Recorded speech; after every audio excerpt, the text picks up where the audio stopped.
أعوذ بالله من الشيطان اللعين الرجيم. بسم الله الرحمن الرحيم. الحمد لله رب العالمين، والصلاة والسلام على سيد الأنبياء والمرسلين وخاتم النبيين سيدنا ونبينا وشفيع ذنوبنا وطبيب قلوبنا مولانا أبو القاسم محمد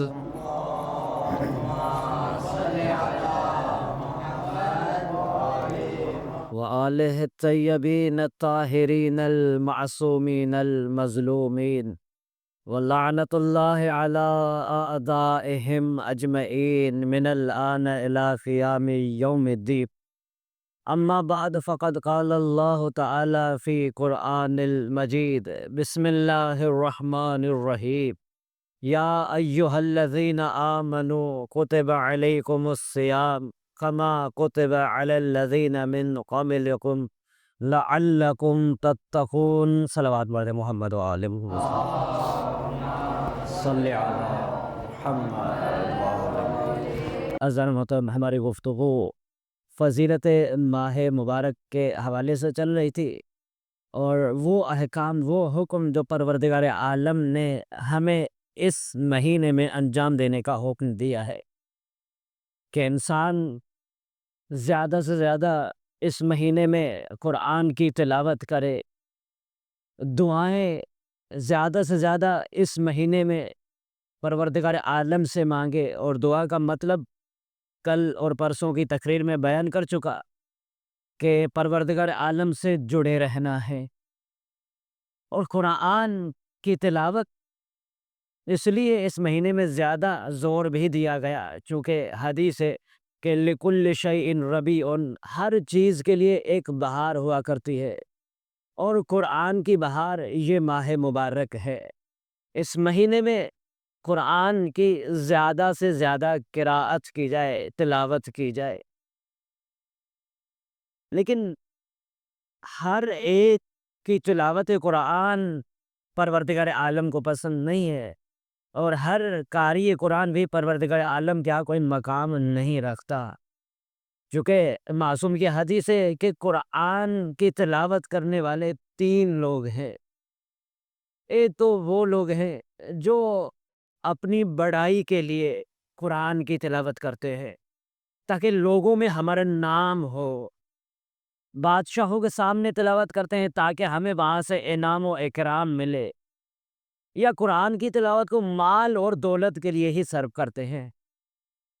تلاوت قرآن کرتے ہیں، ممکن ہے کہ وہ ہم سے زیادہ کرتے ہوں، اور فقط ماہ مبارک میں نہیں بلکہ وہ پورا سال ہی تلاوت کرتے ہوئے نظر آئیں. لیکن مقصد کیا ہوتا ہے؟ یا تو اپنی بڑائی بیان کرنا، یا تو بادشاہوں کی طرف سے انعام اور اکرام حاصل کرنا، یا تو یہ کہ اس کے ذریعے سے، تلاوت قرآن کے ذریعے سے، وہ مان اور دولت کمائے. دوسرا گروہ وہ ہے جو قرآن کی تلاوت کرتا ہے، تجوید کا بھی خیال رکھتا ہے، اچھی آواز ترتیل کے ساتھ قرآن کی تلاوت کرتا ہے، ہر لحاظ سے خیال کرتا ہے. لیکن جو اس کے احکام ہیں، قرآن میں جو احکام بیان کیے گئے ہیں کہ جن پر عمل کرنا ہے، اس کو فراموش کر دیتا ہے. تو امام فرماتے ہیں ان دونوں کا قرآن پڑھنے کا کوئی فائدہ نہیں ہے. یعنی اگر یہ تلاوت قرآن کرتے ہیں تو انہیں قرآن کی تلاوت کوئی فائدہ نہیں پہنچاتی ہے. کیونکہ مقصد کیا ہے؟ یا تو اپنی بڑائی ہے، یا فقط اصل میں قرآن کو اللہ نے نازل کیا ہے تاکہ انسان اس میں غور و فکر کرے ہے، فقط رٹنے کا نام نہیں ہے. اچھی بات ہے تلاوت قرآن، اس سے مطلب ہرگز یہ نہیں کہ انسان تلاوت قرآن چھوڑ دے، اب فقط تدبر کرنا ہے، تفکر کرنا نہیں. تلاوت ہے، اس کا حکم بھی آیا ہے، لیکن اس کے ساتھ ساتھ جب تک اس کتاب میں تدبر نہیں کیا جائے گا، غور و فکر نہیں کیا جائے گا، تو پھر یہ قرآن فائدہ نہیں دیتا. اور جب ہم ائمہ علیہ السلام کی سیرت کو پڑھتے ہیں تو معلوم ہوتا ہے کہ قرآن کی تلاوت کس انداز سے کی جاتی ہے. معصومین کا طریقہ ہوا کرتا تھا جب قرآن کی تلاوت کرتے تھے اور جہنم کی طرف کسی آیت کا اشارہ ہوتا تھا تو وہاں پر رک جاتے تھے اور گریہ کرتے تھے، پروردگار عالم سے جہنم سے پناہ مانگتے تھے۔ دیکھنے نہیں، ہم اور آپ سب کا عقیدہ ہے کہ ائمہ علیہ السلام معصوم ہیں اور عصمت کبریٰ کے مقام پر فائز ہیں، ان سے خطا کا تصور بھی نہیں کیا جا سکتا، حتیٰ کہ ترک اولا کا بھی تصور ان سے نہیں کیا جا سکتا۔ لیکن پھر بھی عظمت پروردگار یہ ہے کہ جب معصوم کے سامنے ایسی آیت گزرتی ہے تو وہاں پر رک جاتے ہیں، اور جہاں پر جنت کی طرف اشارہ کرنے والی آیت آ جاتی ہے تو وہاں پر رک کر پروردگار عالم سے دعا کرتے ہیں کہ پروردگار اس کا یہ جنت جس کا تو نے ذکر کیا ہے، اس جنت میں ہمیں داخل کر، حتیٰ کہ جنت انہی کے لیے ہی بنائی گئی ہے، اور اگر ہم اور آپ جنت میں جا سکتے ہیں تو کسی عمل کی بنیاد پر نہیں جائیں گے۔ یہ اگر کسی کی سوچ ہے کہ میں نمازیں پڑھتا ہوں، روزے رکھتا ہوں، تلاوت قرآن کرتا ہوں، حج زکوٰۃ، یہ سارے عمل انجام دیں تو اس کی وجہ سے جنت میں جاؤں گا، تو ایسی سوچ رکھنا بھی بظاہر کفر کی طرف لے جا سکتی ہے۔ جب تک انسان کا عقیدہ سالم نہیں ہوگا، آل محمد کی محبت اور مودت دل میں نہیں ہوگی، تو پھر کوئی عمل فائدہ نہیں دے گا۔ یعنی عمل انجام دینا ہے، مجھے نماز پڑھنی ہے، روزہ رکھنا ہے، جتنے اللہ نے مجھ پر واجب انجام دیے ہیں، نازل کیے ہیں، وہ سب کے سب مجھے انجام دینے ہیں، سارے محرمات سے مجھے بچنا ہے۔ لیکن جنت میں جانا ہے تو مجھے آل محمد کا وسیلہ لازمی چاہیے، کیونکہ ایک مثال دوں کہ عمل اور عقیدہ،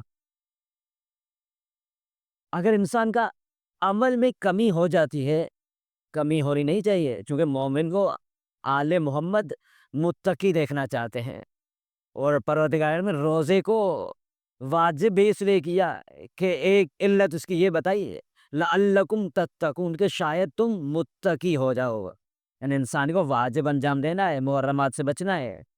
لیکن پھر بھی اگر انسان سے کمی ہو جاتی ہے عمل میں تو اس کی معافی تو مل سکتی ہے، لیکن اگر اس کے عقیدے میں کمی ہے، اس کا عقیدہ خراب ہے، تو وہ جنت کی خوشبو تک نہیں سونگھ سکتا۔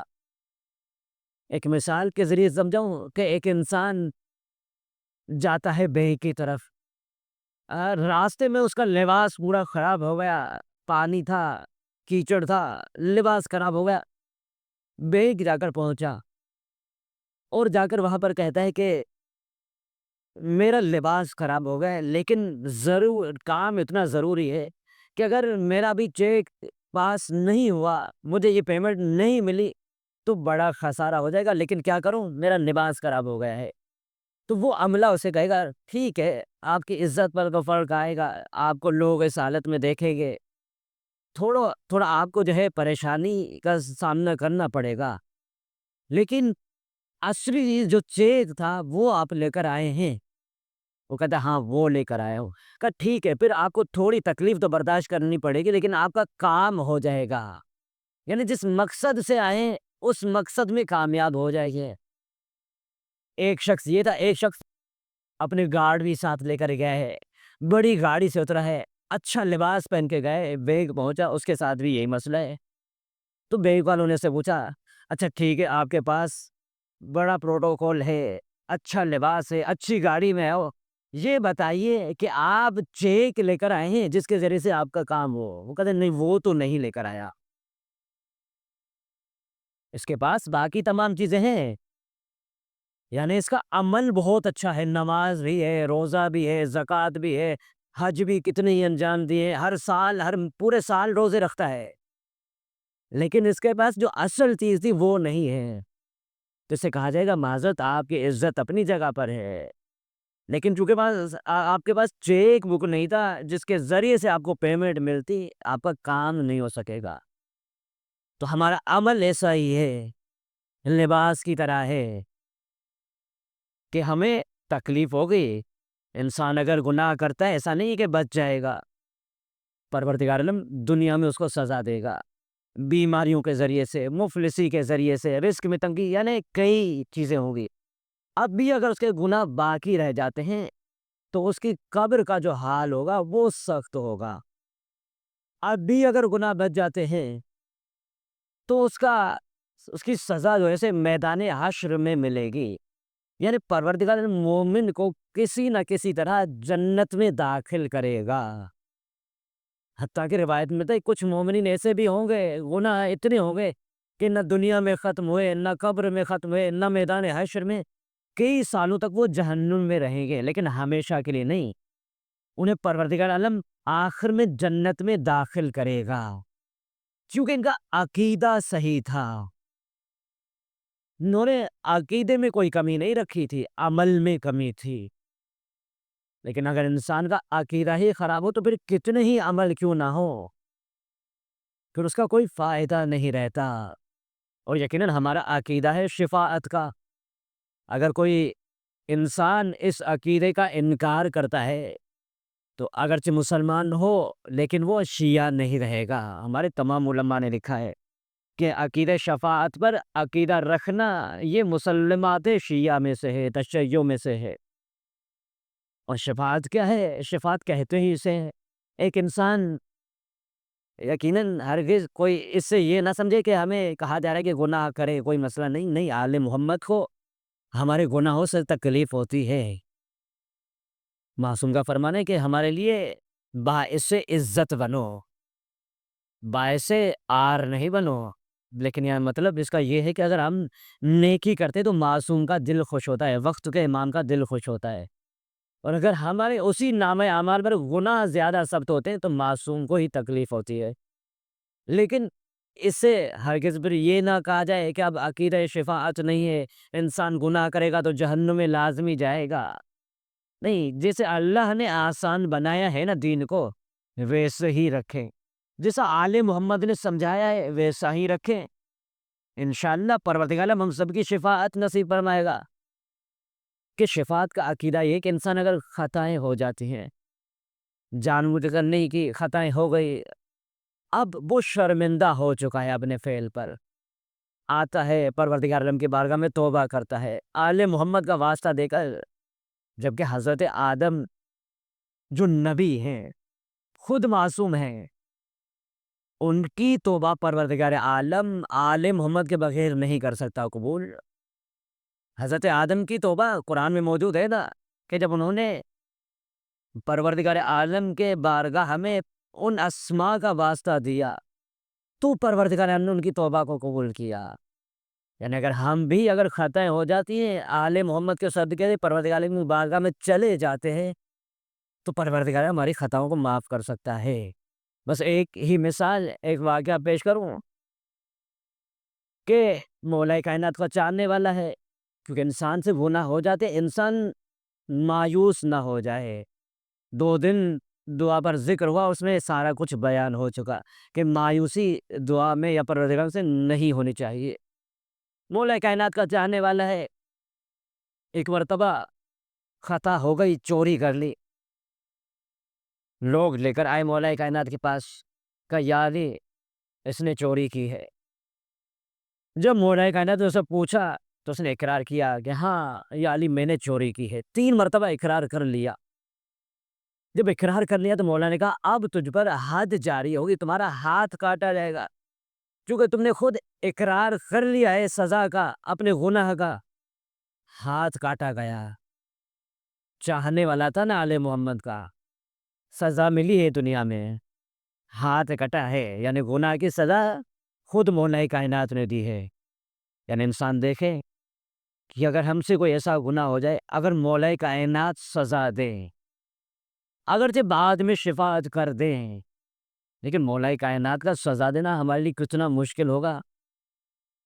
وہ یقیناً مولا کائنات کے لیے بھی آسان نہیں ہوگا کہ اپنے چاہنے والے کو سزا دے۔ جتنی محبت ہم کرتے ہیں نا آل محمد سے، اس سے زیادہ وہ ہم سے محبت کرتے ہیں۔ جب ہمیں کوئی تکلیف پہنچتی ہے تو انہیں بھی اس تکلیف کا دکھ ہوتا ہے، لہذا جب مولا کائنات سزا دیں گے تو انہیں بھی تکلیف ہوگی۔ لہذا جب ہاتھ کٹا اپنا ہاتھ جو کٹا ہوا ہاتھ تھا انگلیاں اپنے ہاتھ پر رکھی چلا۔ اب کچھ لوگ پیچھے چلے، کہا یہ تو بڑے فضائل پڑھا کرتا تھا علی کے، جگہ جگہ پر علی علی کیا کرتا تھا۔ اب دیکھتے ہیں، اب چونکہ علی نے اس کا ہاتھ کاٹا ہے، اب یہ ان کے فضائل نہیں پڑے گا۔ جیسے ہی باہر آیا لوگ چڑھانے لگے، کہا ہاں بھائی بتاؤ، تم تو علی کے بڑے فضائل پڑھا کرتے تھے، تم تو بہت علی علی کیا کرتے تھے، آج اسی علی نے تمہارے ہاتھ کو کاٹ دیا، تجھ پر بھی رحم نہیں کیا۔ یہ سمجھ رہے تھے کہ اب یہ علی کے خلاف ہو جائے گا۔ اس کا عقیدہ بڑا مضبوط تھا، عمل میں کوتاہی ہو گئی تھی لیکن عقیدہ پختہ تھا۔ اچھا، میرا ہاتھ اس نے کاٹا ہے جو ید اللہ ہے، جو اللہ کا ہاتھ ہے۔ میرا ہاتھ اس نے کاٹا ہے جو اپنے چاہنے والوں کے ساتھ بھی عدل سے کام لیتا ہے۔ میرا ہاتھ اس نے کاٹا ہے جو رسول خدا کا جانشین ہے، خلیفہ ہے، بلا فصل خلیفہ ہے۔ یعنی وہاں پر بھی اس نے اپنے عقیدے کو نہیں چھوڑا۔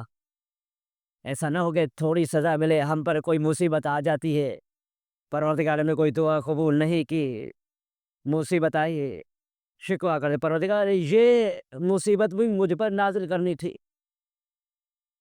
یہ مصیبت مجھ پر ہی آنی تھی، یعنی شکوہ کر دیتے ہیں نا فوراً۔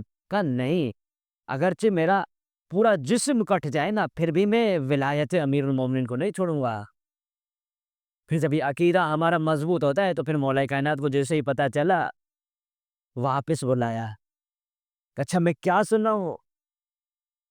کہا ہاں علی ایسا ہی ہے، میرا ہاتھ اس نے کاٹا ہے جو رسول خدا کا جانشین ہے، جو اپنے چاہنے والوں کے ساتھ بھی عدل سے پیش آتا ہے۔ جب مولا کائنات نے اس کا عقیدہ سنا تو اس کا ہاتھ صلوات پڑھتے محمد بابو،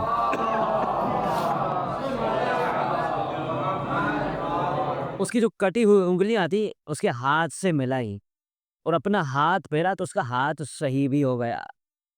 اب لوگوں نے بولنا شروع کر دیا کہ یا علی یہ کیا بات ہوئی، آپ نے سزا تو دی تھی، اس نے چوری کی تھی، خود اقرار کیا تھا، ہم نے سزا دی، پھر ہاتھ ٹھیک بھی کر دیا۔ کہا وہ شریعت کا تقاضا تھا، یہ میری محبت کا تقاضا ہے۔ یعنی اگر ہم سے گناہ ہو جاتے ہیں اور آل محمد اس کو معاف کر دیتے ہیں، شریعت کا تقاضا یہ ہے کہ سزا ملے گناہ پر۔ انسان نے خطا کی ہے، اس کی سزا ملنی چاہیے، لیکن آل محمد کی محبت کا بھی تو کچھ فائدہ ہوگا نا، جن کے صدقے میں پروردگار عالم نے فرشتوں کو معاف کر دیا۔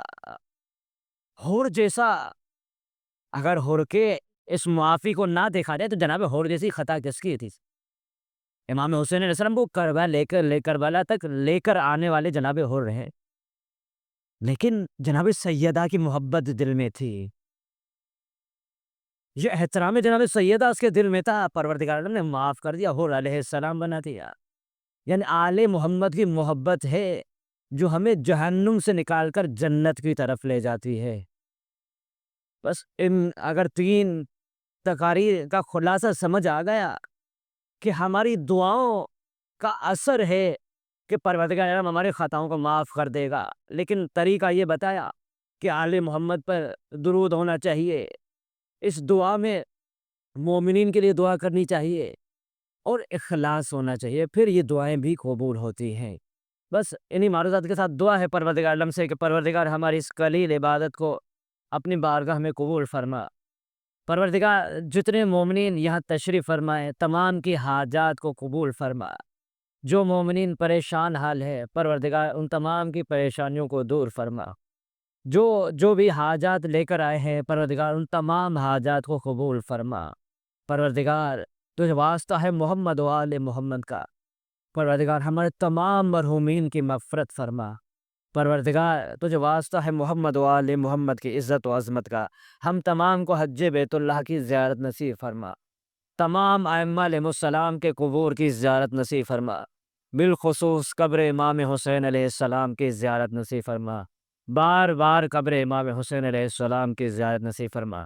آخرت میں ہم تمام کو ہمارے مرحومین کو امام حسین علیہ السلام کی شفاعت نصیب فرما۔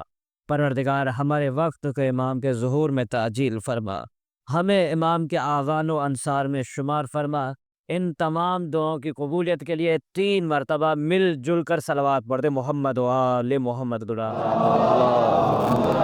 صلی علی آل محمد.